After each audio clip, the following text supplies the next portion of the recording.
All right. So this sermon is basically to me, but I think perhaps some of you can get something out of it. Because, it's like I'll share this with everybody, but then, like, most of you guys are, retired and whatnot, so probably not super busy. But we can busy ourselves with all kinds of things, not just work, so here it goes. Hopefully this sermon will help reflect or reveal some things in your life, and at the very least increase some self-awareness. If you have nothing to glean from this, consider yourself blessed. So one day I had a Zoom call with my functional health doctor, and he asked me how it was going, and I said, busy. And he's like, you know what busy stands for among Christians generally? And I said, no. And he said, being under Satan's yoke. Ooh. Wow. And that made me pause. So I thought about that for like weeks. And yeah, that is a big way that Satan kind of keeps us under his control, keeping us too busy. So, I wrote most of this down, so I'm trying to read most of it so it's more articulated better than if I just spit it to you. So it made me question, what was I doing? How does this busyness interfere with my time with and service to God? Am I prioritizing properly? One thing I realized is that I get distracted very easily. I always think I have enough time to do what needs to get done. I am often distracted until the time is gone. And time, as some of you may have noticed, goes by very quickly. Dad, would you give me some water, please? I know I can do that. Oh, okay. Thank you. I noticed, for instance, I'll grab my phone and check a notification, and from there be distracted for a half an hour. Or think, I have time to do that, only I didn't because it took much longer than I expected it to. I believe these distractions are Satan's most effective tools to use against me and probably most Christians today. They cause me to waste time, get less done, occupy my thoughts, cause me stress, because I'm not getting things done, which puts me in a hurry, which limits my patience and makes me quick to anger when things don't go well. The word, of course, puts a great deal of emphasis on patience and being slow to anger.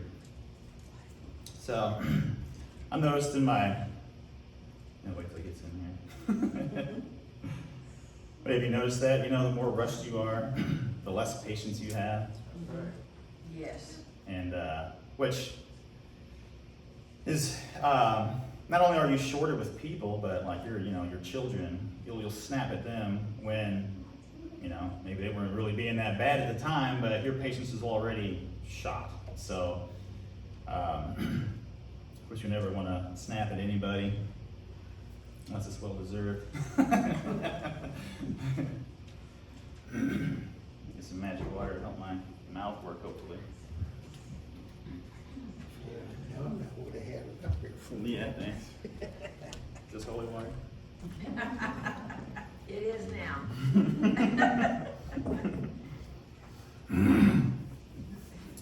But, so working occasionally with my father, I noticed a stark change in his patience.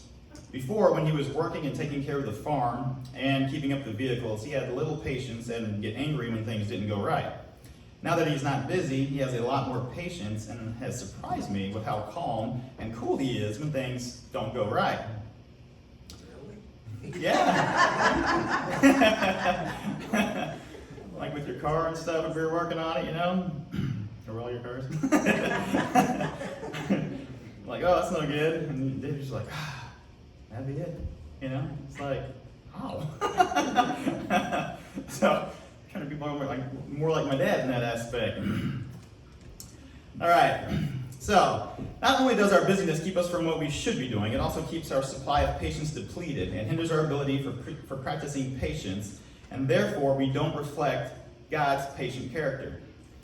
The more Satan can keep us busy outside the service of God, the more distracted we are from serving God, and which mitigates our effectiveness, helps Satan keep people in the dark, and gives him more opportunities to pull us back into it.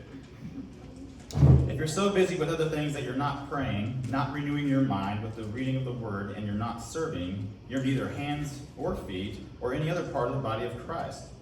Then guess what? Satan has you completely under his yoke. He has neutralized you. If you were a food, you would be iceberg lettuce. Not much flavor, no nutrition, no calories, just there for looks and a little moisture. So, I'm going to read Romans 15. This the Lord gave to me this morning, so I did not have it. Sorry, let me clear my throat with the mic. This is Jesus. I am the vine, and the Father is the vine dresser. Each branch in me that does not bear fruit, he takes away. And every branch that does bear fruit, he prunes, that it may bear more fruit. Already you are clean because of the word that I have spoken to you. Abide in me, and I in you. As the branch cannot bear fruit by itself unless it abides in the vine, neither can you unless you abide in me. I am the vine, you are the branches. Whoever abides in me and I in him, he it is that bears much fruit. For apart from me you can do nothing. If anyone does not abide in me, he is thrown away like a branch and withers, and the branches are gathered and thrown into the fire and burned. If you abide in me and my words abide in you, ask whatever you wish, and it will be done for you. By this my Father is glorified, that you bear much fruit, and so prove to be my disciples. As the Father has loved me, so have I loved you. Abide in my love. So you're so busy, and you're not praying, you're not reading the Word, and not serving. You may say, "But I go to church." Well, that's something, I guess. And that may be true, but are you learning? Are you growing? Maybe you know the gospel, and that's great, but that's milk. After a little while, you should be on solid food. I've heard it said from multiple people that the gospel should be taught every Sunday. But what about the other 62 books of the Bible? Do they have nothing to say? I know that they do. There was a young man I mentioned before who's a new Christian, and mentioned that there's been churches and churches don't preach the gospel. And he was full of words and long-winded, and then the subject changed before I had a chance to say anything about that. But so outside the church, you have those who are evangelizing, you have missionaries, you have personal communication and all that stuff, where the gospel is and should be proclaimed. And it also should be proclaimed in the church, but it doesn't have to be proclaimed every single Sunday. Because if we have new people, it'd be really good, of course, to throw the gospel out there in case, they're not saved yet. But generally, everybody in the church has heard the gospel. Generally, they heard it outside of the church, and that is what brought them into the church. So, the gospel is milk. The gospel is easy to understand. But in here, we are to build on that and grow everyone to get beyond that so that we can become teachers. So, in Hebrews 5:11 through 6:2, about this we have much to say, and it is hard to explain, since you have become dull of hearing. Sometimes you hear the gospel so much, you just kind of tune it out, right? For though by this time you ought to be teachers, you need someone to teach you again the basic principles of the oracles of God. You need milk, not solid food. For everyone who lives on milk is unskilled in the word of righteousness, since he is a child. But solid food is for the mature, for those who have their powers of discernment trained by constant practice to distinguish good from evil. Therefore, let us leave the elementary doctrine of Christ and go on to maturity, not laying again a foundation of repentance from dead works and of faith toward God, and of instruction about washings, the laying on of hands, the resurrection of the dead, and eternal judgment. It is It is time to be useful as one of God's children. It is time to be an arrow in his quiver. There is nothing wrong with going to the gym, watching a little TV, spending some time on your tablet or phone, playing volleyball, softball, pickleball, it's really big now, basketball, or hobbies, as long as they don't interfere with praying, reading the Word, and serving God. I know some people who play sports like 3, 4, 5 nights a week, and it's just like, just other than athletic benefit, there's, what else are you doing with your time? If you're a Christian, how can you be using that time? Let's see here. God would give me all these, So, in the past, God would give me all these opportunities to help and serve people, but what would I do? I'd say to myself, I don't have time, I have to do this. And almost without fail, whatever it was I thought I had to do that was more important than helping whomever didn't get done anyway. So then I thought, well, I guess I could have helped them after all. There's multiple instances where I was like, well, I could help them, but I need to cut my grass. And then it would rain, and I didn't get it cut anyway.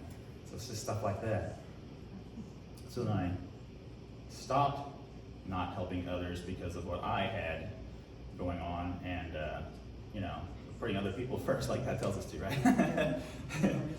So my stuff still doesn't really get done, but it did get done before.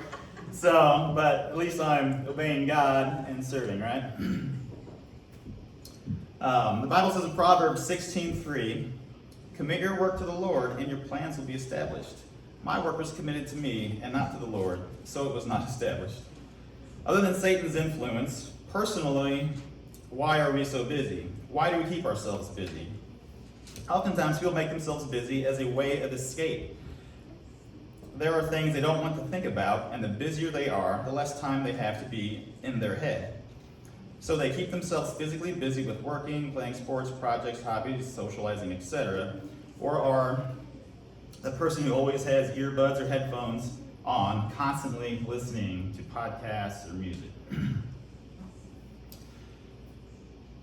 So they're not resting in the truth of God, not relying on God. So they're sort of running away from their problems, not addressing them. Another reason people keep themselves busy is to feel valued. Sometimes it's only a state of mind. The person thinks they're busy even when they're not. I mentioned before that one time I was working and I was cutting grass on the side, had a family and all this stuff. I was super busy. And then I stopped the cutting grass job because I paid off my zero turn with it, and just felt busy. I'm busy, and I wasn't. But I had to do a reset. So what am I so busy doing? It's like, I'm not that busy. Sometimes it's all in the head. Like at work with the feeling valued, I went to Rankin Technical College for industrial technology, and everybody else on my maintenance crew either hadn't had any real training or were in the military and got training there that didn't really relate. So I was in charge of all the big projects, the converting things over, installing new equipment, building control panels, and all this stuff, welding projects, and that made me feel valued. So the more I did, the more valuable I felt I was, and that was important to me. And it actually made me hesitant to teach others what I knew, because then if I bring them up, then it just makes me average. I don't want to be average. But I knew that thinking was wrong. And actually kind of nice now that guys are more competent, because now as a lead, I'm so busy that I don't really have time to do as much as the other things. So having somebody else or a couple of the guys that can do those things is very nice, because it's less stress on me. All right, however you may be busy, there's a good chance your busyness is keeping you from your true purpose. Much like the emptiness we experience before we accept Christ and His Spirit dwells within us, there is a similar feeling when we don't know what our purpose is. Our purpose spiritually is to give God glory and have a relationship with him forever. But we also have a purpose in how we live our lives while on the earth and are part of the epic story that is God's. He has a plan for us, and that plan is our purpose on this earth. In Jeremiah 29:11, "For I know the plans I have for you, declares the Lord, plans for welfare and not for evil, to give you a future and a hope." God has given you talents. He gave them to you to equip you in the fulfilling of your purpose. Some talents are a huge part of your purpose. Some talents are just an accessory. But all are used in some way and to some degree. Now, don't forget, in all this busyness, that you do need rest. The Sabbath is for our benefit, not God's. And if God rested, how much more do we need to rest? Now we are no longer anxious for the coming of the Messiah. He has come, and salvation with him. So now we can rest forever in him. But our bodies still need rest, and we will not experience perfect rest until we leave this earth. So it's important. Let's see. Let me keep on with this. Exodus 20:11. "For in 6 days the Lord made heaven and earth, the sea and all that is in them, and rested on the seventh day. Therefore the Lord blessed the Sabbath and made it holy." In Exodus 23:12. 6 days you shall do your work, but on the seventh day you shall rest, that your ox and your donkey may have rest, and the son of your servant woman and the alien may be refreshed. So I was busy 7 days a week, and I never felt refreshed. So I was like, you know what? I got to start doing this little Sabbath thing. I need 1 day of rest in there. And surprisingly, the first Sunday I tried that, I was on call and worked most of it. So I don't know what God was trying to tell me there. Other than we're not under that law anymore. Thankfully, otherwise, if we didn't, if we worked on the Sabbath, we'd be put to death.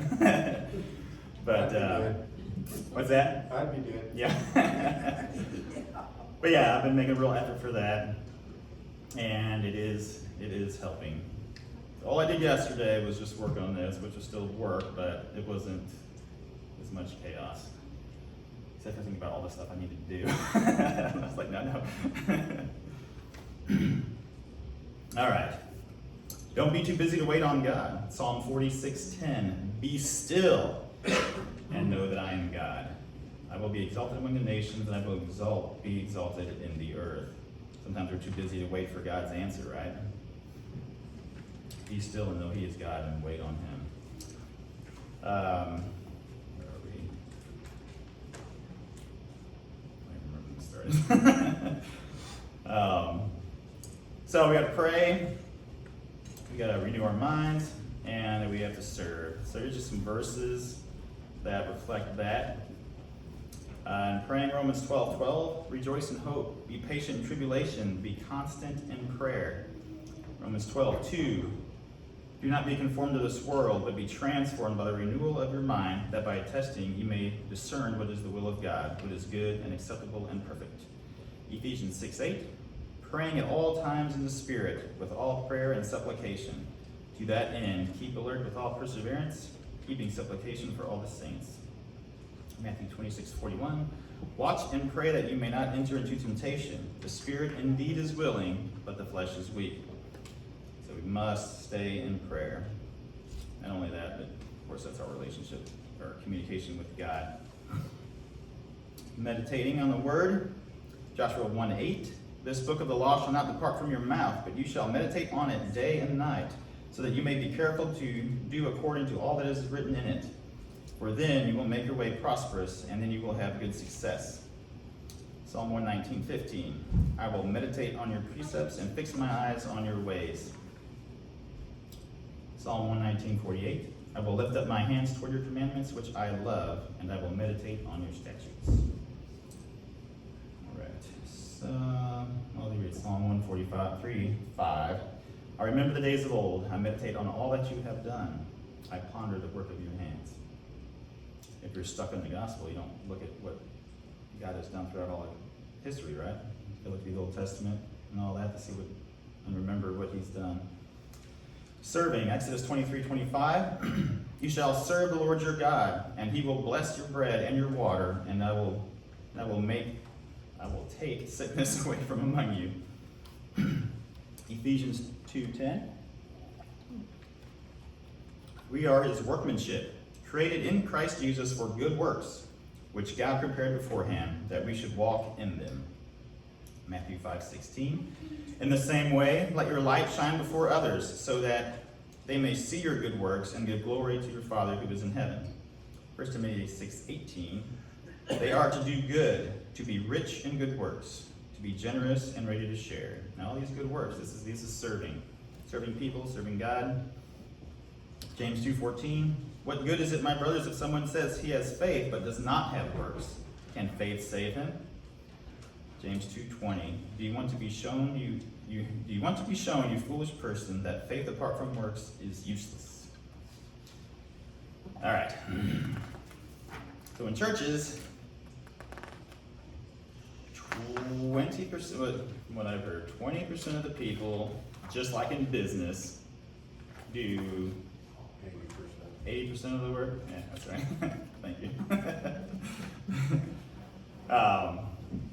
But in small churches, that's no bueno.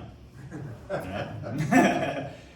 Just like in most churches, 5%, from what I heard, are those who actually tithe and support the church. Only 5%.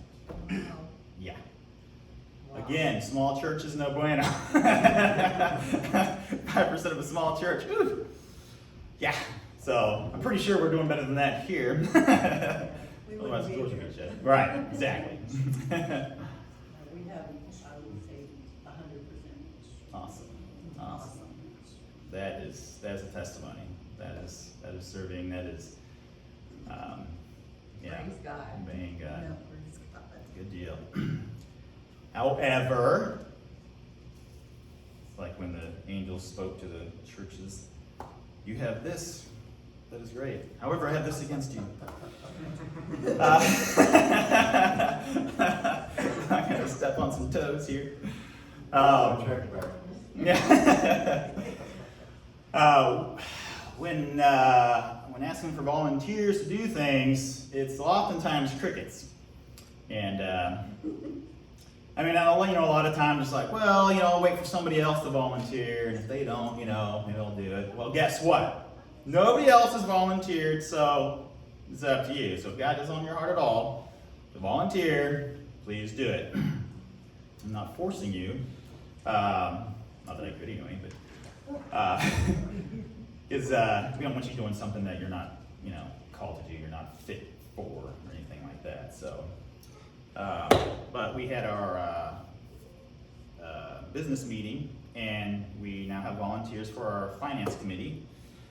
So that's cool. I guess I don't know if smaller setting works better, but here are our ministries. Please let me know if I miss one. We have the shoebox ministry. That one doesn't take a lot of time, but maybe if we had more help, we could do a lot more with that. The garage sale. That takes a lot of time on one day, and then time throughout. Pantry, that's once a month. Children's Sunday school. Angela has been doing that for 20, 30, 50, how many? Probably at least 20, right? And she would like a break. Well, a well-deserved break. So please, we'd like somebody to take that position and teach children's Sunday school. Ushers, just me and Andrew mostly do that. It doesn't have to be just us. The sand filter, take care of that. Cut and trim and pull weeds. And continue to cut and trim it. If somebody wants to pull weeds, somebody likes doing that, you are more than welcome to pull weeds. I appreciate it. Oh, Lily, would you like to pull weeds?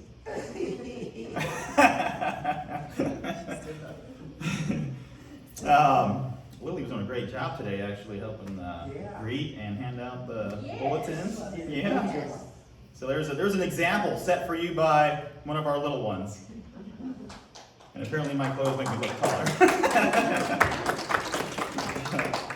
Being raised right. All right. We have the trustee positions, open gym night, welcome to help with that. Worship team, outreach, was a good one. And then sound booth. Jessica is always just manning that alone there, so you know, if we had somebody else qualified, they could swap out or whatever. That's another way you can help out work in the church. Of course, all believers should be engaged in some way, and all members, for sure, should be, you know, working in the church in some capacity. If there's anything outside of this list that we currently do that you would like or feel led to do, please let's hear it and maybe get another ministry going. If God is in it, let's do it. Divorce care and grief share. I've mentioned this a couple times. Still, got me and Linda for that. We need one more person for divorce care, and we need 2 people for grief share. Craig is going to lead that up, but we need a female, and then we need an alternate, so in case one of those 2 can't make it. And they're both really easy. You've got like a 30-minute video that you watch, and everybody has workbooks, and you just discuss things and you know, give them wisdom. So they're really awesome programs. They hit all the stuff that you go through in those. For like divorce care, it goes over your feelings of being rejected. It goes over when you should start dating again. There's divorce care for kids to help them process it. But there's so many bad relationships that happen because of you know, a divorce, and then they move on way too soon. They haven't processed, they haven't grieved properly, and it's just a continued mess. So then you have, you know, emotional issues from each failed relationship after that. You just become a compounded mess. So I'm going to process things quickly, and divorce care and grief share help do that. So that'd be. Is there a time limit on those things, like 6 weeks, 12 weeks, or is it just continually? No. I don't remember how long they are. I went to the divorce care one, but that was years ago. But they're not that long. So it's just a It's like- limited thing? Yeah, generally like once a week you get together, and then it goes on for maybe a couple months or something. But yeah, it is really, really good. Of course, when I went through it, I was already divorced. It was like 2 years after I'd been divorced. But just as I scoured the scriptures, you know, on marriage and all that stuff, and I took this course, you know, that was all in there. But then it has Christian psychologists that speak, and it has other people that have been divorced and, you know, given their testimony and all that stuff. So really good, and I assume the grief share is the same way. But yeah, if you're interested, please say something. Nobody else has volunteered, so it's you. Or perhaps maybe now is not the right time. I don't know. I guess it hasn't been for a while, so I've been wanting to do this for many years. I've been wanting to do this for 6 or 7 years. Wow. All right. And there's training and all that stuff to get you started. But anyway, I guess that's my signal to be done. Thank you all.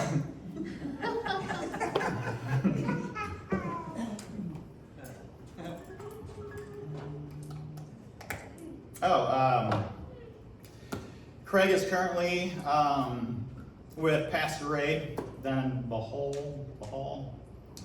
Probably saying that wrong. But I think he got there Saturday. He preached yesterday, which is yesterday night, which was Sunday morning there. And They went on their children's feeding ministry and stuff, so it's all good there.